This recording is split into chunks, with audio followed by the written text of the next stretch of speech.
Hello दोस्तों, मैं आपका दोस्त अंकित चौधरी। स्वागत है आपका अपने चैनल रीड टू सक्सेस में। मैं उम्मीद करता हूं आप सभी बहुत अच्छे होंगे। तो ये ज्योग्राफी का नेक्स्ट क्लास है और ज्योग्राफी में हम पढ़ रहे थे फिजिकल डिवाइडेशन ऑफ इंडिया या फिर फिजियोग्राफिक डिवीजन ऑफ इंडिया, यानी कि भारत का भौगोलिक या भू आकृतिक विभाजन, जिसमें हमने पेनिनसुलर इंडिया प्रायद्वीपीय भारत के बारे में पढ़ना था। और प्रायद्वीपीय भारत के अंदर प्रायद्वीपीय भारत को हमने दो पार्ट में डिवीजन किया था। एक था हमारा पेनिनसुलर माउंटेन और एक दूसरा था हमारा पेनिनसुलर प्लेटू। तो पेनिनसुलर माउंटेन हम करा चुके हैं आपके। आज की क्लास में जो हम डिस्कस करने वाले हैं वो पेनिनसुलर प्लेटू यानी कि प्रायद्वीपीय पठार के बारे में डिस्कस करने वाले हैं। तो दोस्तों ये हमारा पेनिनसुलर इंडिया था। इसमें मैंने माउंटेन्स जो थे आपके वो कवर करा दिए थे, जिसमें एक बार मैं रिवाइज कराए दे रहा हूँ। ये जो माउंटेन है गुजरात से दिल्ली तक आपका, ये है अरावली माउंटेन, ये है आपका विंध्यान माउंटेन, विंध्य पर्वत। इसके नीचे है सतपुड़ा माउंटेन। सतपुड़ा में 3 रेंज है आपकी, राजपीपला, महादेव और मैकाल रेंज। ये आपका वेस्टर्न घाट माउंटेन है, पश्चिमी घाट पर्वत। ये आपका ईस्टर्न घाट माउंटेन, पूर्वी घाट पर्वत है। दोनों के मिलान बिंदु पर यहाँ नीलगिरी हिल्स, नीलगिरी की पहाड़ी है। ये आपकी अनाईमलाई हिल्स हैं। ये आपकी नीचे कार्डरमम हिल्स हैं। ये आपकी पालनी की पहाड़ी हैं। तो ये सारी चीजें हम क्या कर चुके हैं, डिस्कस कर चुके हैं। आज की क्लास में हम प्रायद्वीपीय भारत के पठार यानी कि आपके साउथ इंडिया के जो प्लेटू हैं, मेजर प्लेटू, उनके बारे में आज हम बात करेंगे। तो दोस्तों सबसे पहली बात मैं आपको बता दूं कि जो हमारे पेनिनसुलर प्लेटू है यानी कि प्रायद्वीपीय पठार है, ये पूरा हिस्सा प्रायद्वीपीय पठार के अंतर्गत आता है। यानी कि जो पूरा हमारा साउथ इंडिया है वो पेनिनसुलर प्लेटू के अंतर्गत आता है। इसका स्ट्रक्चर अगर आप देखोगे इतने पोर्शन का, तो ये कैसा दिखाई देगा आपको, ये एक ट्रायंगुलर यानी कि त्रिभुजाकार दिखाई देगा। तो इसकी आकृति कैसी है प्रायद्वीपीय भारत के पठार की, त्रिभुजाकार, ट्रायंगुलर। तो मैं बात करूं ये पार्ट किसका है, तो मैंने जब आपको स्टार्टिंग में हिमालय का फॉर्मेशन बताया था, तो मैंने आपको बताया था कि इंडिया का जो साउथ पोर्शन है पूरा, ये गोंडवाना लैंड का हिस्सा था और ये टूट कर आया। और गोंडवाना लैंड का हिस्सा होने के कारण ये बहुत ज्यादा ओल्ड है, पुराना है, इसलिए इसमें बहुत ज्यादा क्या पाए जाते हैं, मिनरल्स पाए जाते हैं, खनिज। यानी कि जो पूरा साउथ इंडिया है हमारा, वहां से बहुत ज्यादा क्वांटिटी में आपके मिनरल्स यानी कि खनिज निकाले जाते हैं। तो दोस्तों बात करते हैं यहाँ पेनिनसुलर प्लेटू यानी कि प्रायद्वीपीय पठार के बारे में। तो प्रायद्वीपीय भारत का जो पठार है वो किसका भाग है, गोंडवाना लैंड का भाग है। किसका पार्ट है, गोंडवाना लैंड का। आगे बात करें इसकी शेप यानी कि आकृति कैसी है इसकी, तो ट्रायंगुलर यानी कि त्रिभुजाकार इसकी शेप बनती है। अब इसके क्षेत्रफल की बात करें तो इसका क्षेत्रफल कितना है, 16 लाख किलोमीटर स्क्वायर, यानी कि 16 लाख वर्ग किलोमीटर इसका एरिया है। यानी कि टोटल इंडिया का एरिया अपने आप में 100% होगा, उसमें से 27% एरिया जो पेनिनसुलर प्लेटू है, प्रायद्वीपीय भारत के पठार हैं, उन्होंने कवर कर रखा है। तो ये कुल क्षेत्रफल का भारत के कितने परसेंट एरिया है इनके पास, तो ये 27% एरिया, 27% एरिया इनके पास है कुल इंडियन एरिया का। आगे बात करें, आखिर हम प्लेटू पढ़ने वाले हैं और प्लेटू पढ़ने से पहले हमें जान लेना चाहिए कि आखिर प्लेटू यानी कि पठार होते क्या हैं।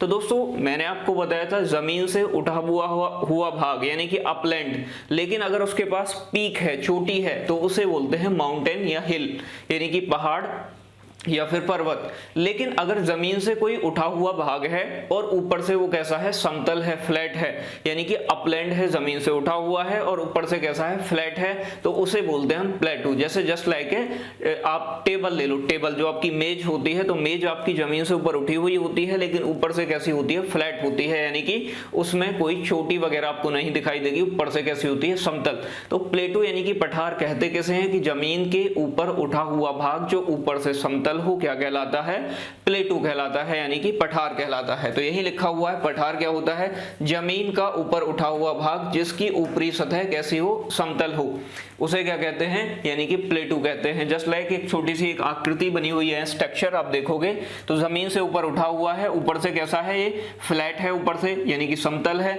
और इस ये अपलैंड है यानी कि जमीन से ऊपर उठा हुआ भाग, इसकी अपनी कुछ हाइट होगी और उसे ही क्या कहा जाता है, प्लेटू यानी कि पठार कहते हैं। तो ये तो हो गई पठार की डेफिनेशन की पठार होते क्या हैं। ठीक है दोस्तों, अब बात करते हैं कि हम इंडियन प्लेटूज को कितने पार्ट में क्लासिफाई करें जिससे कि हमें पढ़ने में थोड़ा सा आसानी हो जाए।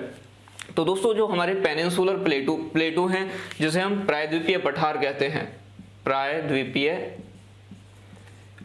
पठार, उन्हें हमने 3 पार्ट में क्लासिफाई कर रखा है। पहला है द सेंट्रल हाईलैंड, जैसे बोलते हैं केंद्रीय उच्च भूमि।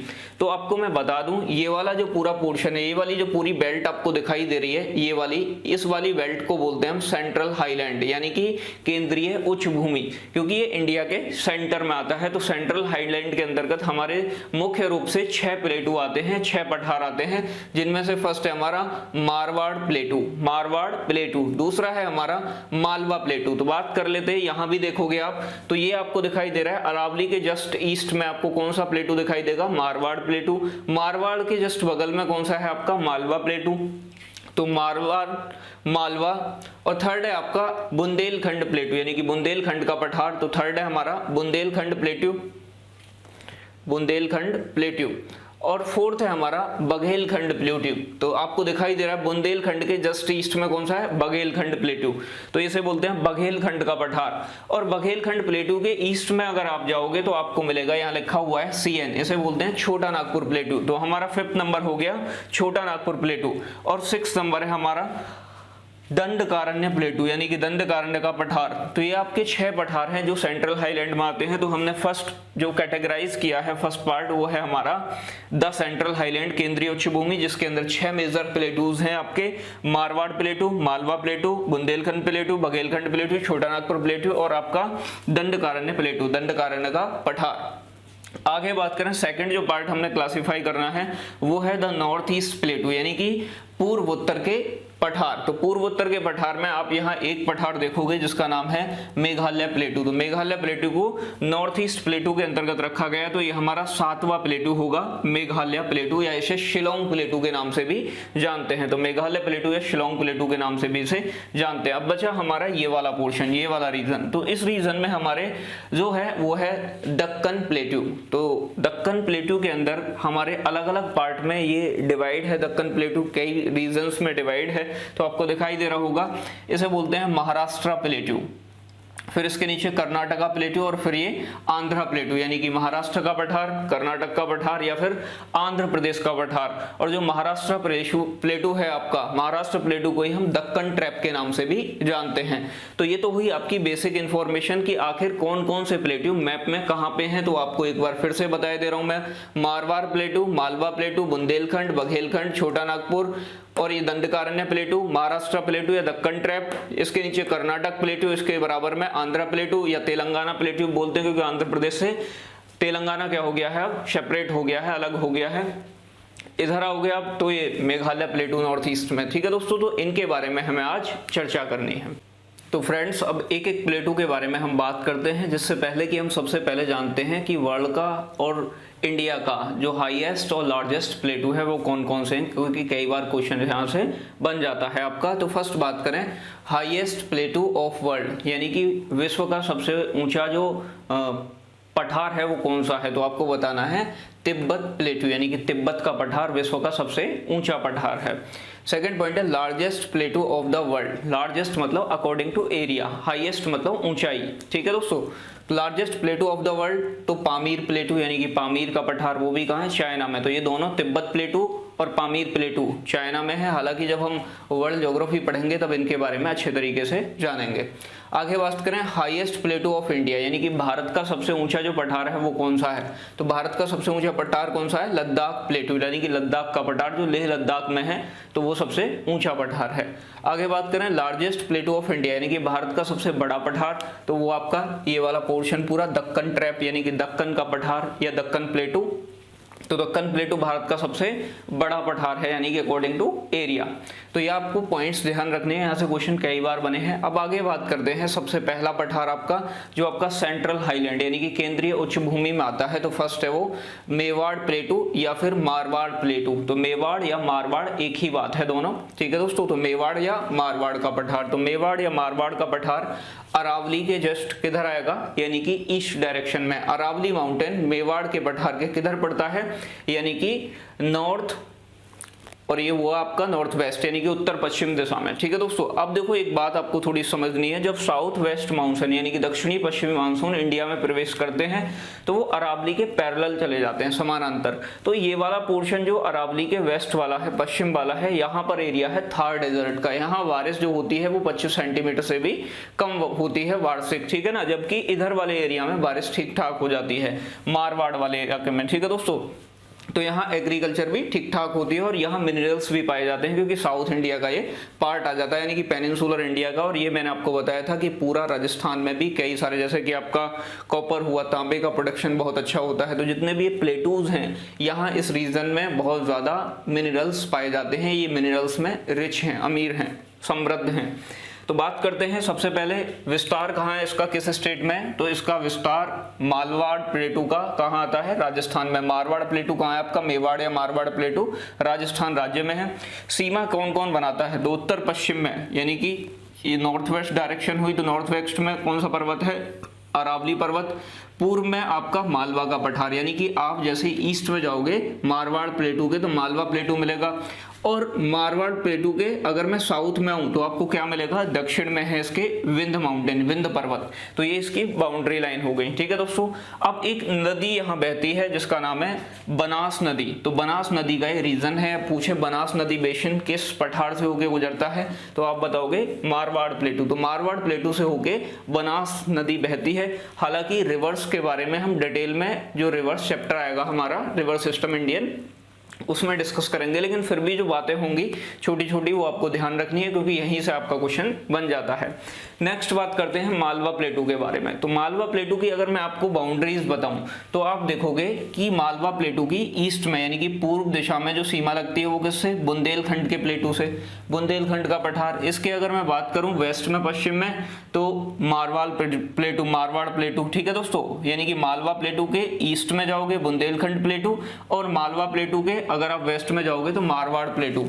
अब दोस्तों अगर मैं इस मालवा प्लेटू के अगर मैं साउथ में आऊं तो कौन सा माउंटेन पड़ता है, विंध्य माउंटेन। ठीक है दोस्तों, अब मैं मालवा प्लेटू के अगर एक्सपेंशन विस्तार की बात करूं तो मालवा प्लेटू मुख्य रूप से मध्य प्रदेश राज्य में फैला हुआ है। कहां फैला हुआ है, मध्य प्रदेश में। लेकिन इसका कुछ रीजन कहां आता है, राजस्थान में आता है, और कुछ रीजन कहां आता है, गुजरात में। तो बेसिकली आपसे जब क्वेश्चन पूछता है कि मालवा प्लेटू किस स्टेट में है तो आपका आंसर होगा मध्य प्रदेश। तो इसका विस्तार किस स्टेट में है, एमपी में, मध्य प्रदेश में।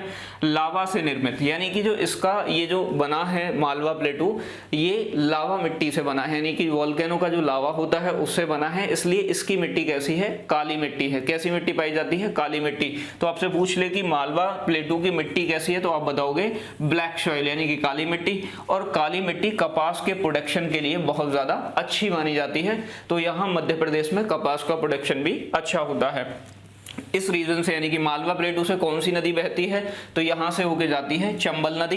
तो चंबल जो आपने बीहड़ सुने होंगे, बीहड़, ठीक है ना, तो चंबल नदी बीहड़ों से होके गुजरती है। जहां आपने सुना होगा कि चंबल के डाकू वगैरह इस चीजों के बारे में सुना होगा। तो चंबल किसकी ट्रिब्यूटरी है, सहायक नदी किसकी है, यमुना की। बाद में जाके किसमें मिल जाती है, यमुना में। तो ये छोटे छोटे पॉइंट ही आपको यहाँ से पूछे जाते हैं, इन पे आपको फोकस करना है। ठीक है दोस्तों, तो ये बात हुई, दो प्लेटूज देखे हमने, मारवाड़ प्लेटू और मालवा का पठार। इसके बाद अब जानते हैं बुंदेलखंड और बघेलखंड के बारे में। नेक्स्ट है हमारा दोस्तों बुंदेलखंड का पठार। तो देखिए एक बार मैप में आप, ये मालवा प्लेटू है, मालवा प्लेटू के ही जस्ट ईस्ट में जाओगे आप तो क्या मिलेगा, बुंदेलखंड प्लेटू। और बुंदेलखंड प्लेटू के जस्ट ईस्ट में जाने पे आपको मिलेगा बघेलखंड प्लेटू। इन दोनों ही प्लेटूज का एक्सपेंशन, विस्तार बहुत ज्यादा पूछ लिया जाता है आपसे। तो इनका विस्तार एमपी और यूपी, मध्य प्रदेश और उत्तर प्रदेश राज्य में है। तो बुंदेलखंड के बारे में बात करें, इसका एक्सपेंशन विस्तार कहाँ है, तो इसका विस्तार एमपी और यूपी में, मध्य प्रदेश और उत्तर प्रदेश में। अब इस क्षेत्र से कौन सी नदी प्रवाहित होती है, तो यमुना की सहायक चंबल सिंध बेतवा आपने सुना होगा, तो बेतवा रिवर का क्षेत्र है। बेतवा नदी बुंदेलखंड प्लेटू से होके पास होती है। आगे बात करें देखो बुंदेलखंड प्लेटू की बाउंड्रीज के बारे में। तो बुंदेलखंड प्लेटू के जस्ट आप वेस्ट में जाओगे तो आपको मालवा प्लेटू मिलेगा। जस्ट आप ईस्ट में जाओगे तो आपको बघेलखंड का पठार मिलेगा। इसके आप साउथ में जाओगे तो साउथ में जाने पे आपको विंध्य माउंटेन मिलेगा, विंध्य पर्वत। और इसके जस्ट अगर आप कहाँ जाते हो, यानी कि नॉर्थ में जाते हो तो यमुना नदी दिखाई देगी। तो यानी कि मैंने यहाँ डायरेक्शन बनाई है और इसके आसपास की बाउंड्रीज बनाई हैं। तो आपसे अगर पूछ ले कि यहाँ यानी कि आपका बुंदेलखंड के प्लेटू के नॉर्थ में कौन सी नदी है, तो यमुना नदी। और इसके अगर साउथ में बात करें तो आप बताओगे विंध्य पर्वत है। इसके अगर वेस्ट में बात करें तो चंबल नदी प्रवाहित होती है। और कौन सा प्लेटू है ये पूछ ले तो आपको पता है मालवा प्लेटू है। और इसके अगर ईस्ट में पूछ ले आप तो बताओगे बघेलखंड का पठार है, बघेलखंड प्लेटू है। तो ये किसके बारे में था, बुंदेलखंड। इसके एक्सपेंशन विस्तार कहाँ है, एमपी और यूपी, ध्यान रखनी है बात। बेसिकली बुंदेलखंड का पठार और बघेलखंड के पठार की जो मिट्टी है, सॉइल है, वो रेड सॉइल है। और ये सॉइल ज्यादातर इस क्षेत्र में किसकी, यानी कि दलहनी पल्सेस क्रॉप्स यानी कि दलहनी फसलें उत्पादित की जाती हैं, दाल वगैरह उत्पादित होती हैं। नेक्स्ट बात करते हैं, हमारा है बघेलखंड का पठार यानी कि बघेलखंड प्लेट्यू। तो आप देखोगे यहाँ मैप में बुंदेलखंड प्लेट्यू के जस्ट ईस्ट में आओगे तो आपको बघेलखंड प्लेट्यू मिलेगा। और बघेलखंड प्लेट्यू का भी विस्तार कहाँ है, UP plus MP, Uttar Pradesh और मध्य प्रदेश में। यहाँ कौन कौन सी नदी प्रवाहित होती है, तो सोन एवं रेहंद नदी का क्षेत्र है, सोन और रेहंद नदी प्रवाहित होती है। हालांकि एक एक रिवर के बारे में हम डिटेल में आगे बात करेंगे। और इसकी भी मिट्टी कैसी है, रेड सॉइल है। यहाँ भी जो पल्सेस क्रॉप्स हैं, आपकी दलहनी फसलें हैं, उनका ही उत्पादन होता है। आगे बात करें इसके बारे में, आपको ध्यान रखना है दंडकारण्य पठार यानी कि दंडकारण्य का पठार। तो दंडकारण्य पठार कहाँ आता है, छत्तीसगढ़ प्लस उड़ीसा स्टेट में इसका एक्सपेंशन है, विस्तार है। लेकिन एक बात ध्यान रखनी है कि ये दक्कन ट्रैप यानी कि दक्कन प्लेटू का पार्ट नहीं है, ये अलग है। तो ये आपका दंडकारण्य प्लेटू हो गया। अब आपका बचा छोटा नागपुर और मेघालय प्लेटू, इनके बारे में बात करते हैं पहले। फ्रेंड्स नेक्स्ट है हमारा छोटा नागपुर का पठार यानी कि छोटा नागपुर प्लेटू। तो ये लोकेशन है आपके छोटे नागपुर पठार की। छोटे नागपुर पठार के जस्ट आप थोड़ा सा ऊपर जाओगे तो यहाँ एक हिल्स हैं जिन्हें बोलते हैं हम राजमहल की पहाड़ियाँ, राजमहल की पहाड़ी। और राजमहल की पहाड़ी कहाँ पड़ती हैं आपकी, ये पड़ती हैं आपकी छत्तीसगढ़ राज्य में। कौन से में, छत्तीसगढ़। तो अभी इनके बारे में भी जानेंगे। तो सबसे पहले बात करते हैं छोटे नागपुर प्लेटू की विस्तार की, एक्सपेंशन का किस किस स्टेट में। तो मुख्य रूप से 4 स्टेटों में पाया जाता है और 4 स्टेटों में भी सबसे ज्यादा जो क्षेत्र है इसका वो आपके झारखंड राज्य में है। तो 4 स्टेट हैं, जेएच मतलब मैंने ये झारखंड लिखा हुआ है फर्स्ट, फिर दूसरा है छत्तीसगढ़, फिर उड़ीसा और फिर आपका वेस्ट बंगाल, पश्चिम बंगाल। तो छोटे नागपुर प्लेटू का जो एक्सपेंशन है, विस्तार है, वो 4 राज्यों में है, छत्तीसगढ़, झारखंड, उड़ीसा और वेस्ट बंगाल। किससे बना हुआ है, तो ग्रेनाइट एवं नीस या नाइस भी बोलते हैं ना, चट्टानों से निर्मित है। कौन, छोटा नागपुर प्लेटू। ठीक है दोस्तों, आगे बात करें तो ये जो बेल्ट है ना छोटे नागपुर प्लेटू वाली, ये पूरी ही मिनरल्स की दृष्टि से बहुत ज्यादा रिच है, बहुत ज्यादा समृद्ध है, बहुत ज्यादा खनिज इस क्षेत्र से निकाले जाते हैं। तो इसलिए इसे भारत का रूर स्टेट यानी कि रूर प्रदेश भी कहा जाता है। जैसे कि आप कहते हो मैनचेस्टर ऑफ इंडिया, तो आप कहते हो अहमदाबाद। रीजन क्या है उसका, कि हम वर्ल्ड के कंपैरिजन में अपनी कंट्री का कंपैरिजन करते हैं। जैसे कि मैनचेस्टर वास्तव में क्या है, तो ब्रिटेन का एक शहर है जो कपड़े के प्रोडक्शन के लिए फेमस है। ऐसे ही अहमदाबाद भारत में कपड़े के उत्पादन के लिए फेमस है। इसीलिए अब जैसे बात करोगे आप रूर प्रदेश क्या है, तो जर्मनी का एक सेक्टर है, जर्मनी का एक क्षेत्र है जो खनिजों के लिए बहुत ज्यादा रिच माना जाता है, उसे जर्मनी का रूर कहते हैं। तो इसलिए हमने जर्मनी के रूर से अपने छोटे नागपुर प्लेटू का कंपैरिजन कर दिया। तो बात समझ में आई, रूर क्या होता है, रूर एक संज्ञा देना यानी कि कंपैरिजन करना। तो जर्मनी के रूर से हमने इंडिया के छोटे नागपुर का कंपैरिजन किया कि भारत का ये रूर सेक्टर है, रूर प्रदेश है। ठीक है, बात समझ में आई। तो खनिजों की दृष्टि से समृद्ध होने के कारण छोटे नागपुर के पठार को भारत का रूर प्रदेश कहते हैं। तो क्वेश्चन आपसे कई बार पूछा गया है कि भारत का रूर प्रदेश किसे कहा जाता है, आप बताओगे छोटा नागपुर प्लेटू। यहां से किस किस का, कोयले और लोहे का, बाकी अदर जो मिनरल्स हैं उनका भी एक्सपेंशन होता है, यहां से एक्सक्रशन यानी कि निकाले जाना।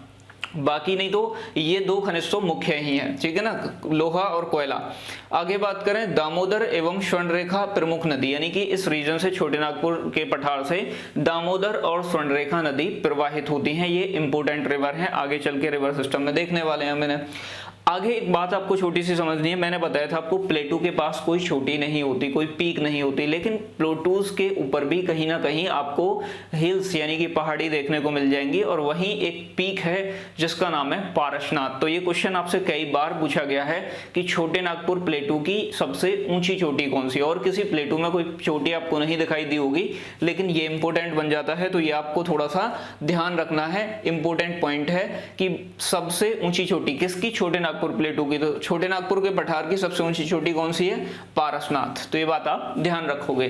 नेक्स्ट बात करते हैं, अब यहाँ आपको दिखाई दे रहा होगा तो ये छोटा नागपुर प्लेटू ही है पूरा, ठीक है, पूरा ये छोटा नागपुर प्लेटू है। एक रिवर बीच से इसके जा रही है जिसका नाम है दामोदर नदी, यानी कि दामोदर नदी छोटे नागपुर के पठार को 2 सेक्टर्स में क्या कर देती है? सेपरेट कर देती है, डिवाइड कर देती है।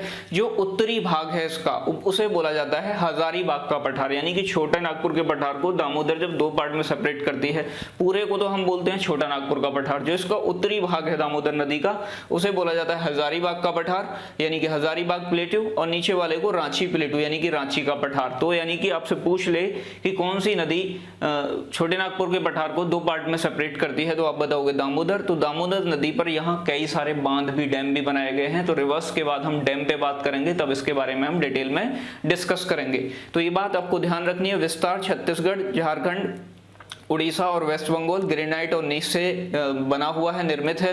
खनिजों की दृष्टि से समृद्ध होने के कारण भारत का रूट सेक्टर कहलाता है, और यहाँ से कोयला और लोहे का उत्पादन होता है, यानी कि निकाला जाता है। आगे बात करें, दामोदर और स्वर्ण रेखा इसकी प्रमुख नदी है, और सबसे ऊंची चोटी छोटे नागपुर प्लेटू की पारसनाथ है। तो ये इसके बारे में इंपॉर्टेंट फैक्ट। तो दोस्तों अब बात करते हैं मेघालय या शिलोंग प्लेटू, यानी कि मेघालय का पठार या शिलोंग का पठार, तो दोनों एक ही बात है, दोनों एक ही नाम से जानते हैं।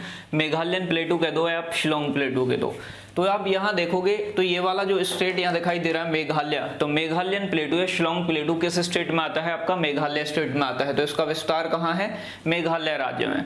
इसके बारे में जो खास बात यह है कि मेघालय का पठार प्रायद्वीपीय भारत का हिस्सा है। तो जब मैंने आपको नॉर्थ ईस्ट हिल्स यानी कि पूर्वोत्तर की पहाड़ी पढ़ाई थी, तब मैंने आपको ये बात बताई थी कि जो इसमें हिल्स आती हैं, जितनी भी आप गारो, खासी, जैंतिया जो पहाड़ी मैंने आपको पढ़ाई, मिकिर, रेगमा, वो किसका है? प्रायद्वीपीय भारत का पार्ट है, ना कि ये हिमालय का हिस्सा है। तो ये बात आपको ध्यान रखनी है कि ये बेशक है इस डायरेक्शन में जाके, लेकिन ये पार्ट किसका है? तो पेनिनसुलर इंडिया यानी कि प्रायद्वीपीय भारत या पेनिनसुलर प्लेटू यानी कि प्रायद्वीपीय पठार का भाग है। कौन? मेघालय शिलोंग प्लेटू। ठीक है दोस्तों, तो ये आपको ध्यान रखनी है, मेघालय का पठार प्रायद्वीपीय भारत का हिस्सा है, ना कि हिमालय का। आगे बात करें, शिलोंग पठार राजमहल की पहाड़ियों का पूर्व में विस्तार है। तो ये बात आपको ध्यान रखनी है कि मेघालय का पठार या शिलोंग का पठार जो है वो यहाँ छोटा नागपुर प्लेटू के ऊपर, यही आपका छत्तीसगढ़ राज्य में एक पहाड़ी है जिनको बोलते हैं हम राजमहल की पहाड़ी। तो कई बार क्वेश्चन ये भी पूछ लेगा राजमहल की पहाड़ी किस राज्य में है, तो आपको बताओ छत्तीसगढ़ राज्य में। तो ये कभी पहले यहाँ तक फैली हुई थी, लेकिन बाद में क्या हुआ कि यहाँ से आपको पता है एक नदी आती है जिसका नाम है आपका ब्रह्मपुत्रा, और इधर से आती है एक नदी जिसका नाम है आपका गंगा। तो इन नदियों ने इन्हें काट दिया है, जिसकी वजह से ये वाला पोर्शन यहाँ से क्या हो गया है? खाली हो गया है, और यहाँ एक गैप बन गया है। तो ये बात आपको ध्यान रखनी है कि पहले कभी राजमहल की पहाड़ियां कहाँ तक थी? मेघालय राज्य तक थी, मेघालय स्टेट तक फैली हुई थी, लेकिन उन्हें नदियों ने क्या कर दिया है? अपर्दित कर दिया है, काट दिया है। तो जो आपका शिलोंग प्लेटू है वो कभी राजमहल पहाड़ियों का ही पूर्व में विस्तार हुआ करता था। ठीक है दोस्तों, आगे बात करें, प्रायद्वीपीय पठार और शिलोंग पठार को मालदा गैप द्वारा अलग करते हैं, यानी कि एक मालदा गैप है। गैप क्या है? एक जगह बन जाती है जो नदियों ने बना दी है। तो ये जो पोर्शन आपको दिखाई देता है इसे ही बोलते हैं मालदा गैप। तो ये वाला पोर्शन तो कौन सा हो गया? प्रायद्वीपीय पठार, पेनिनसुलर प्लेटू, और ये वाला कौन सा हुआ? शिलोंग प्लेटू।